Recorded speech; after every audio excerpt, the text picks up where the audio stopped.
लोग बहुत ही ज्यादा अच्छे और मजे में होंगे। एंड आई नो कि तुम लोगों को मेरी तरह जेड डायनेस्टी के सीजन 3 का इंतजार रहा होगा और सीजन 3 में बहुत ही ज्यादा मजा आने वाला है क्योंकि इसमें बहुत सी मिस्ट्री सॉल्व होने वाली है। तो बिना किसी देर के आज की इस वीडियो को शुरू करते हैं। तो हमारे इस एपिसोड की स्टार्टिंग में हमें उसी ओल्ड ट्राइब के एल्डर की वॉइस सुनाई जाती है, जहाँ पर वो ब्लैक फायर मिरर से रिलेटेड इसके हिस्ट्री के बारे में बताते हुए कहने लगता है कि एंशिएंट टाइम में पहाड़ों के बीच एक ऐसा डीमन पैदा हुआ जिसने कि जितने भी हॉरिफाइंग बीस्ट थे उन्हें इस हद तक पागल कर दिया कि उन्होंने लिविंग क्रिएचर्स को जान से मारना शुरू कर दिया। उस डीमन ने यहाँ पर इन सारे बीस्ट का यूज करके ह्यूमन सिविलाइजेशन का पूरी तरीके से खात्मा करने की कोशिश की और उस जमाने में बू ट्राइब ने इनका बखूबी से सामना करने की कोशिश की, लेकिन एट द एंड ये लोग भी उस डीमन आर्मी के आगे हार गए। लेकिन तब के जमाने में उस एशियन प्रीस्ट ने उस ब्लैक फायर मिरर आर्टिफैक्ट का यूज किया, जिसकी मदद से उसने 8 डीमन मिस्टिक फायर फॉर्मेशन को क्रिएट किया, जिसके बाद प्रीस्ट लिंगलॉन्ग ने अपनी जान देकर वहां मौजूद सारे डीमंस को ट्रैप कर दिया। हमारी प्रीस्ट लिंगलॉन्ग ने अपनी जान को सैक्रिफाइस करके उन सारे बीस्ट को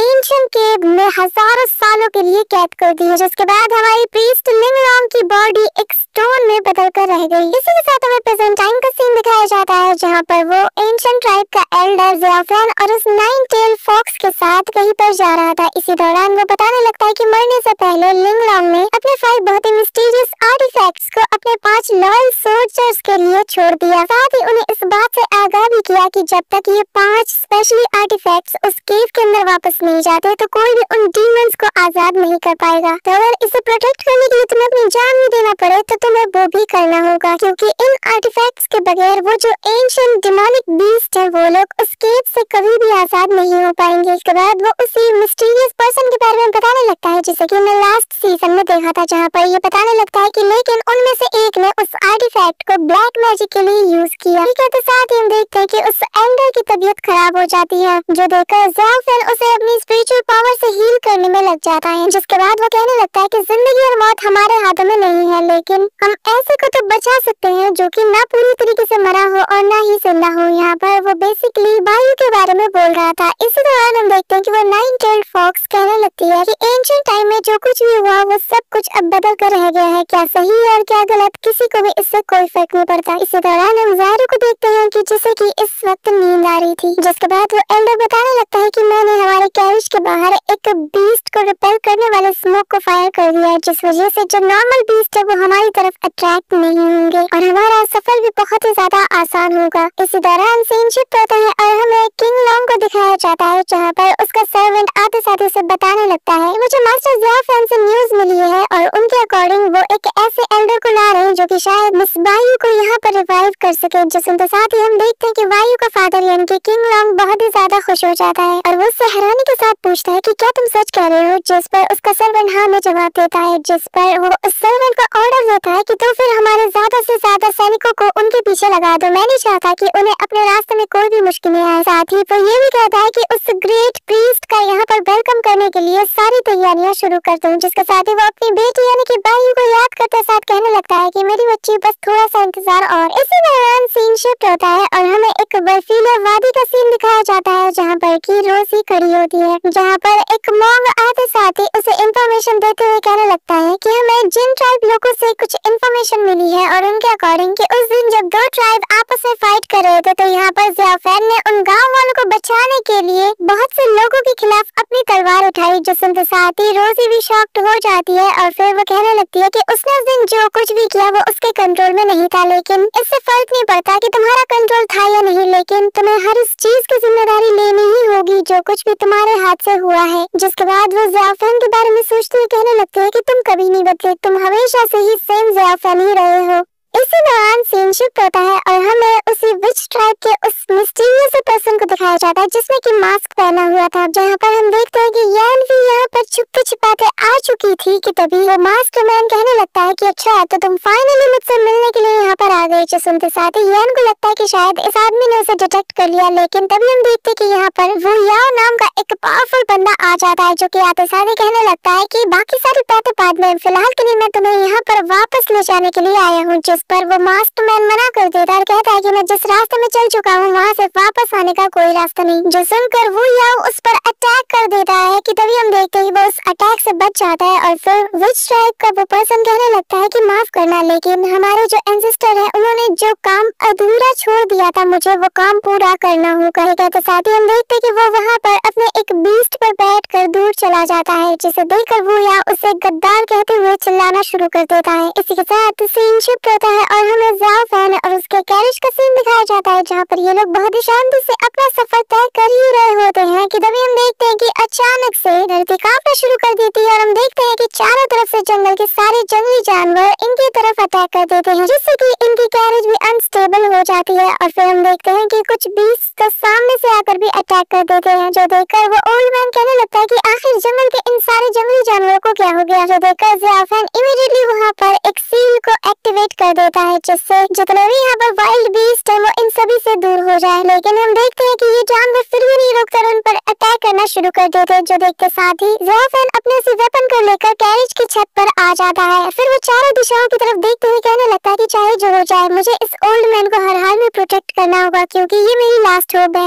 इसी दौरान हम 3 वाइल्ड बीस्ट को देखते हैं जिनके अंदर की डिमोनिक एनर्जी भर भर के होती है और फिर वो तीनों आपस में फ्यूज होकर एक जायंट से बीस्ट का फिगर ले लेते हैं, जिसे फील करते साथ ही हम देखते हैं कि वो एल्डर विज़ार्ड कहने लगता है कि मुझे यहाँ पर इन बीस्ट से काफी ज्यादा डिमोनिक ऑरा फील हो रही है, जिसका मतलब ये है कि इन डीमंस को कोई यहाँ पर आजाद कर रहा है। इसी दौरान हम ज़ाओ फैन को देखते हैं, जहाँ पर जैसे ही वो जायंट बीस्ट उस पर अटैक करने वाला होता है हम देखते हैं कि वो उसके दोनों जबड़े आपस में पकड़ लेता है और फिर पकड़ते साथ ही वो उसे 2 टुकड़ों में तोड़ देता है और फिर उस बीस्ट को वहीं पर जान से मार देता है। इसी दौरान सीन शिफ्ट होता है और हमें एक लड़के को दिखाया जाता है जिसके पीछे बहुत से बीस्ट बर्ड्स पड़े हुए होते हैं कि तभी हम देखते हैं कि वहाँ पर एक मॉन्क आकर उसे बचा लेता है। इसी दौरान वहाँ पर रोजी भी आ जाती है, वो आते साथ ही उन बीस्ट बर्ड से फाइट करना शुरू कर देती है, जो देखकर वो बीस्ट बर्ड भी उन पर फायर अटैक करती है, लेकिन रोजी भी अपने स्वॉर्ड स्किल से उन्हें बहुत ही अच्छी टक्कर दे रही थी। इसी के साथ नेक्स्ट सीन में हम देखते हैं कि वो अपने वाटर फ्रीजिंग टेक्निक का यूज करते साथ ही एक बीस्ट बर्ड को वहाँ पर नॉकआउट कर देती है, जिसके साथ ही जो दूसरा बीस्ट बर्ड होता है वो उसके साथ बहुत ही क्लोज फाइट करती है, लेकिन वो बीस्ट बर्ड फिर भी हार नहीं मानता। इसी दौरान हम उसी मॉन्क को देखते हैं जहाँ पर वो उस लड़के को हील कर रहा था कि तभी हमें वापस से रोजी को दिखाया जाता है, जहाँ पर वो सेकंड बीस्ट बर्ड से फाइट करते हुए उसके गले को काट कर रख देती है। इसी दौरान हम देखते हैं कि उस पर एक और बीस्ट बर्ड फायर से अटैक कर देता है, लेकिन यहाँ पर रोजी अपने लास्ट सीजन सीखे हुए उस न्यू टेक्निक की मदद से उस फायर एलिमेंट वाले अटैक को अपनी पावर के साथ कंबाइन करके उसे अपने कंट्रोल में ले लेती है और फिर वो उसे वाटर टॉर्नेडो बना देती है, जिसकी चपेट में बाकी बचे बीस्ट आकर पूरी तरीके से फ्रीज हो जाते हैं और फिर वो उस फ्रीज हुए टॉर्नेडो को पूरी तरीके से डिस्ट्रॉय कर देती है। इसी दौरान सीन शिफ्ट होता है, वापस से ज़ाओ फैन को दिखाया जाता है, जहाँ पर एक के बाद एक बाकी के डिमोनिक बीस्ट अब अटैक करना शुरू कर देते हैं, जिन्हें हैंडल करते हुए यहाँ पर ज़ाओ फैन कहने लगता है कि मुझे हर हाल में उस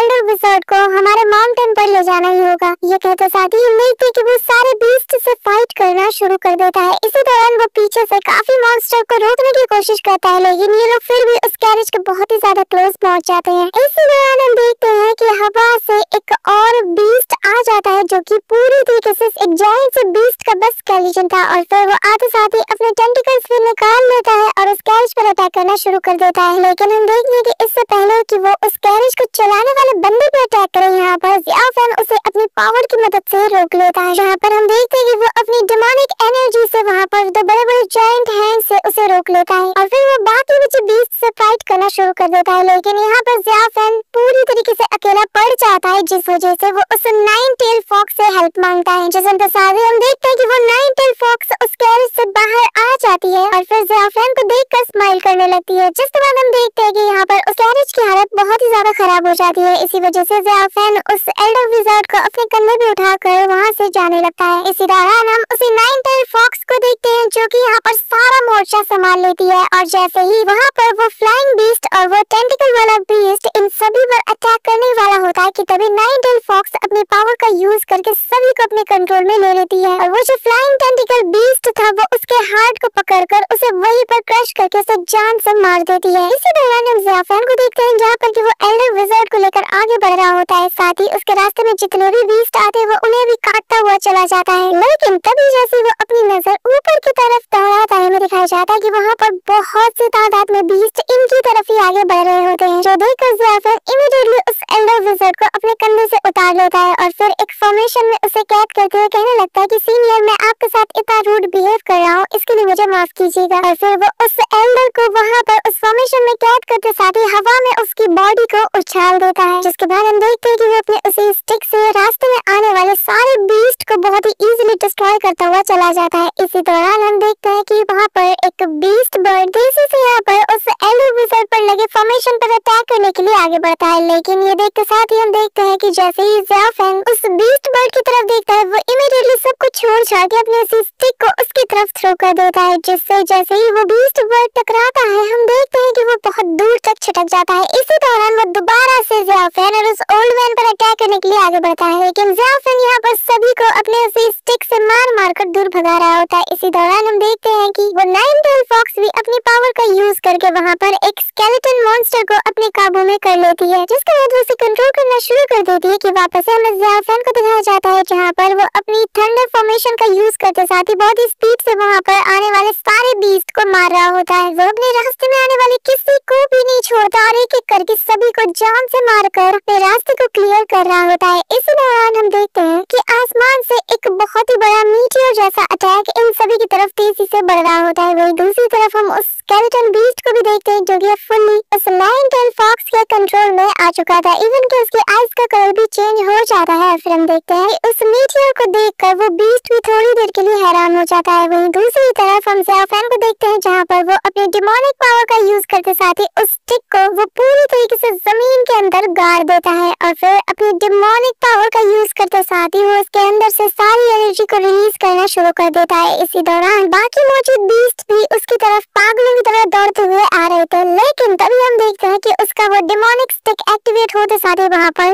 वो स्टिक अपनी पावर की मदद से जमीन को फाड़ते हुए बहुत ही शार्प ऑब्जेक्ट्स को बाहर निकालता है, जिससे हम देखते हैं कि वहाँ पर जितने भी वाइल्ड और डिमोनिक बीस्ट थे वो एक ही झटके में मारे जाते हैं। इसी दौरान हमें दिखाया जाता है कि जैसे ही वो मीटियोर जैसी चीज इन लोगों की तरफ तेजी से आगे बढ़ रही होती है और वहाँ के पहाड़ टूटकर गिर रहे होते हैं, जो देखते साथ ही ज़ियाफेन सीधा हवा में जंप करता है और जंप करते साथ ही एक के बाद एक चट्टानों पे पैर रखते हुए उस ओल्ड मैन तक पहुँच जाता है, जिसके बाद वो उसे जमीन में गिरने से पहले ही कैच कर लेता है और फिर तेजी से उस जगह से बाहर निकल जाता है। इसी दौरान उसकी नजर उसी नाइन-टेल्ड फॉक्स पर जाती है जो कि अभी भी वहाँ पर मौजूद थी और फिर वो उससे कहने लगता है कि शाह भाई जल्दी से वहाँ से निकलिए क्योंकि हमारे पास बिल्कुल भी टाइम नहीं है। लेकिन यहाँ पर हम देखते हैं कि उस नाइन-टेल्ड फॉक्स के इरादे तो कुछ और थे, वो इतनी आसानी से हार कैसे मानने वाली थी। जहाँ पर हम देखते हैं कि वो सीधा उसकी वॉइस को सुनते साथ ही उसकी तरफ बढ़ना शुरू कर देती है, लेकिन वो अपने स्पिरिचुअल थ्रेड से आसपास के सारे बीस्ट को ट्रैप कर लेती है और फिर एंड में उस फ्लाइंग स्केलेटन बीस्ट को भी अपने कंट्रोल में लेते साथ ही उसे भी उन स्ट्रिंग्स में ट्रैप कर देती है, जिसके बाद वो सारे स्ट्रिंग्स को पुल करते हुए तेजी से नीचे की तरफ बढ़ रही होती है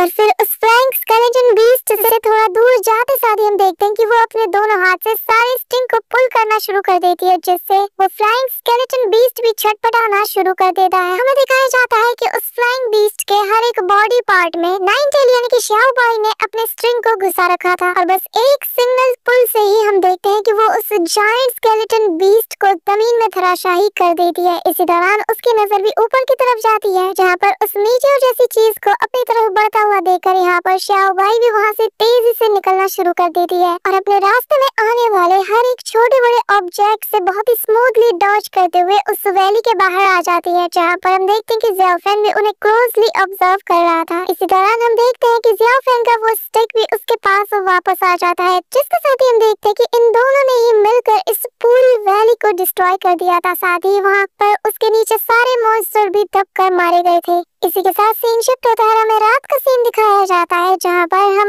एक केव को देखते हैं जिसके अंदर की वो मॉन्क और वो लड़का बैठा होता है, जहाँ पर उस लड़के की सारी बातचीत सुनने के बाद वो मॉन्क उससे हैरानी के साथ पूछने लगता है कि तुम्हारे अकॉर्डिंग तुम ये कहना चाहते हो कि असल में जिन बीस्ट से आज हमने सामना किया वो पहले एक आम जीव जंतु हुआ करते थे, है न? जिस पर वो बंदा उसे हाँ में जवाब देता है कि तभी यहाँ पर रोजी भी आ जाती है और वो भी इनकी सारी बातें सुन रही होती है, जिसके बाद वो उस मॉन्क से कहती है कि ये कितना ज्यादा आश्चर्यजनक है कि साधारण से दिखने वाले जीव जंतु एक ही रात में इस हद तक ट्रांसफॉर्म हो गए हैं।